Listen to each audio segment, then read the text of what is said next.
Welcome again sa aking panibagong video, bagong kalaman sa pagkahalaman. So gusto ko lang po i-share sa inyo yung update doon sa ating pinatubong mga avian sweets o yung tinatawag nilang the sweetest langka. Ito yung avian sweets from Abuyog Leyte. Meron din po tayong pinatubo na yung last vlog ko na yung imported na orange. So yun po, papakita ko po sa inyo ano yung mga updates doon sa pinatubo nating mga buto. And kasama na rin po yung kakao na pinatubo rin po natin na pag lumaki na po ay pwede na naman na po nating i-graph kagaya po ng ating nasa likod na mga kakao. So dalawa yung grafted kakao natin po dito. Ito na nga po sila. Then yung mga bulaklak, nagbubulaklak pero sa ngayon po wala pang nabubuong bunga. So samahan niyo po ako ay yung papakita ko po sa inyo yung mga updates doon sa ating mga pinatubo na mga buto. Tara! Okay, unahin po muna natin itong kung maalala nyo yung pinatubo ko doon sa tab na mga imported orange seeds. Ito na po sila. So ito po, no? Ganito na po sila kalaki. Ayan. So, almost perfect yung pinatubo natin. Ito pa po yung iba, no? Inilipat natin dito. Ayan. Kasi kinulang po tayo dati ng seedling bag. At ito naman po, yung update sa ating mga ebyark. Ano po? Ayan. Kung mapapansin nyo, may mga sibol na sila. Ayan, dito. Meron. Lahat po to may sibol. Ayan. Ito. Yan po, lahat ito ay mga ebyark. Ito po, no. At ito naman po yung, kung maalala nyo, yung nakasama doon sa imported na orange. Ito na po yung dalawang malunggay. So yung isa po, no, hindi po tumubo, no, na hindi siya lumaki. So parang nabulok po yung kanyang seed, yung pangatlong buto po ng malunggay. So lipat naman po tayo sa kabila. At ito, ipapakita ko po sa inyo yung iba natin pong mga pinatubo. So, ito naman po yung ating pinatubo na kakao. So, kung matatandaan nyo, hindi ko yata po ito na i-picture itong kakao na ito. So, kung mapapansin nyo, ito, binudbud muna natin dito yung maraming, yung maraming buto ng kakao dahil sa kinulang tayo ng lupa na mapapagtamnan. So, pwede naman po itong ilipat, habang hindi pa siya masyadong malaki, pwede pa po ilipat ito sa seedling bag. So, ito na po sila. Ayan. Ayan. Ito. Ayan. So, halos tumubo po yung mga seeds ng kakao. Ayan. So, yung mangga, ito po yung paisa-isa po nating na pinatubo na mangga. Ayan. Meron po tayong 3 pa roon. Mamaya papakita ko po sa inyo yung mga tumubong mangga. So dito pa po, ito may mga umuusbong pa po na avian sweets. Yung iba po kasi malalim, no? Malalim po yung pagkatanim ng buto kaya hindi pa sila umusbong kaagad. Unlike dito sa kakao. Ito kasabayan po ng kakao yan. At ito naman po yung buds, yung budding po na kalamansi, no? Ito yung pinatubo natin. So, ang ginawa po natin ay nag-buds tayo. Naglagay pa tayo ng buds ng namumungang kalamansi. Kung mapapansin nyo, meron ho tayong na-perform dito na yung budding. Iyon, ilang namatay yung tutubuan na sayon. Pero, inoobserbahan ho natin parang may tutubo. Ayan. So, pinapractice pa rin po natin lahat ng mga sistema ng plant propagation, asexual propagation. So mostly po, alam nyo po yung pinapropagate natin ngayon ay yung avian sweets, kakao, mangga, at yung mga orange, And dito po tayo, lilipat po tayo ulit. And ito po yung mangga. Kung mapapansin nyo, ito na po yung mga mangga natin na pinatubo natin, kung yung mga process natin na ginagawa natin. Ito na po sila, ayan, matataas na po sila.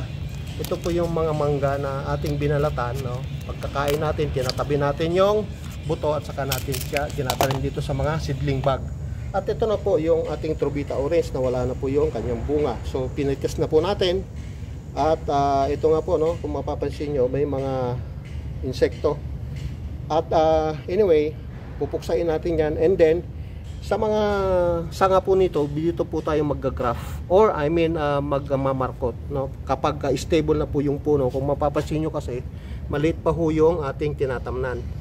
So, ayan, pupuksain muna natin tong mga insekto na to. Then, gagawin natin, lalagyan natin ng abono para magkaroon po siya ng maraming saka. At yung mga sanga, yun po yung gagawin nating or imamarkot po natin. Kasi natikman po natin itong Truvita Orange, seedless po siya. So, yun, hindi ko lang po naipakita. Yung pagpitas ko po noong bunga ng Truvita Orange. So, although medyo green-green pa siya, pero matamis na po. And dito naman po, no, wala pa rin pagbabago. Ang nagbago lang ay syempre yun nga po, no, yung ating malunggay nagyelo kasi nga po akala natin malakas yung ulan, so hindi natin nadiligan ng 2 days. So ang nangyari po, ilan yung naapektuhan kasi maliliit po yung kanilang mga lagayan ay 1, 2, 3, 4 apat po na puno ng malunggay ang naapektuhan dahil hindi nga po natin nadiligan araw-araw. Pero yung tatlo po na medyo malalaki, ayan, so maganda po yung kanilang mga tubo. So yan po yung mga updates natin dito sa ating urban garden, dito sa tuktok ng building. And yun nga po, patuloy pa rin ho tayong nagpapatubo ng mga seedling or mga buto. So, yun po yung updates natin dito sa ating urban garden. At ito nga po, no, patuloy po rin ho tayong nagtatanim, no, sa seedling bag ng mga different kinds of fruit trees. Kasi po, itatransfer natin po sa mga ibang bayan itong mga pinapatubo po natin na mga citrus or yung mga fruit trees po na pinapatubo po natin, like yung Ebyark Sweets, kasi po yung Ebyark Sweets na buto ay galing po talaga sa certified na puno. Ibig sabihin, doon po tayo kumuha sa bunga ng certified na puno. What I mean is yung certified, ito po yung last feature ko sa aking vlog, yung mayroon certificate, so certified ng Bureau of Plant Industry, na yan po ay Ebyark Sweets or yung tinatawag nilang abuyog sweet. Yun po yung langka na masarap na mabango. At yun po yun lang yung ating updates dito. Then kung makikita nyo yung ating malunggay, so nagyayelo po talaga dahil nga po hindi nadidiligan or hindi nadidiligan ng 2 days. Akala naman natin nagkapag-penetrate yung mga ulan ng mga nakaraan kaya hindi tayo nagdilig, hindi tayo umakyat. Ang nangyari po nga, pag punta ko kanina, yun, nagyayelo po yung 4 na puno ng malunggay. Kasi ganun po talaga ang mga urban garden. So, or container gardening, kailangan po yan araw-araw na diligan. Dahil lalong-lalo po, nandito po sa rooftop at talagang mainit po. Kasi sa lubong po yung init ng araw at saka init po ng semento. So, tulad ng sabi ko nga po, yung mga pinapatubo natin na mga fruit trees ay dadalhin po natin yan or ipamigay natin sa probinsya. Yung mga, lalo na po yung Ebyark Sweets. Kasi po, wala po masyadong nagpapatubo ng Ebyark Sweets doon sa aming bayan. So, kahit hindi naman po siya certified, pero yung bunga ay galing siya or buto ay galing sa certified na puno.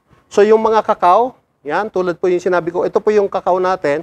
May dalawa po tayong grafted. Ito na nga po, nagbubulaklak pero hindi po tumutuloy yung mga bunga. Kasi siguro sa sobrang lakas ng hangin dito, minsan sa tuktok ng building. So, yun po lang yung ating update dito sa ating urban garden. Patuloy po tayo nagtatanim at yun pala, meron pa po pala tayong 5 na kinuha natin sa Bureau of Plant Industry na puno ng guyabano. So, nandun pa po sila. Itatransfer po natin, lilipat po natin yan sa probinsya. So, ayun, natikpan ko nga pala yung Truvita Orange. So, green-green pa rin siya, pero dahil nga, kung maalala nyo, nandito po yon, noong mauulanan, bumuka po yung bunga, no? So, nung pitasin ko, malapit na palang malalaglag. So, tinikman po, masarap po siya, yung turbita orange, kaya nga pinoprotektahan natin yung turbita orange. So, kahit mayroon insekto dun sa mga dahon niya, so pupuksain natin, then saka natin i-kondisyon ulit yung puno. Then, saka tayo gagawa ulit ng markot na puno ng turbita orange. So, yun. Yung minarkot natin na 4 na 2-3 sanga ng tinatawag natin itong kalamansi ay nandun pa ho, no? Hindi pa ho siya pwedeng anihin or putulin. So, hindi pa natin pwedeng i-transplant. So, mag-antay lang po tayo, no? Pwede natin patagalin naman yan na mga 1.5 months, 2 months bago natin siya putulin at ilipat sa taniman. So, ayun. At hanggang dito na lamang po yung aking video. Ang sabi ni Kuya G, tanim lang ng tanim para may aabangang anihin. Babu!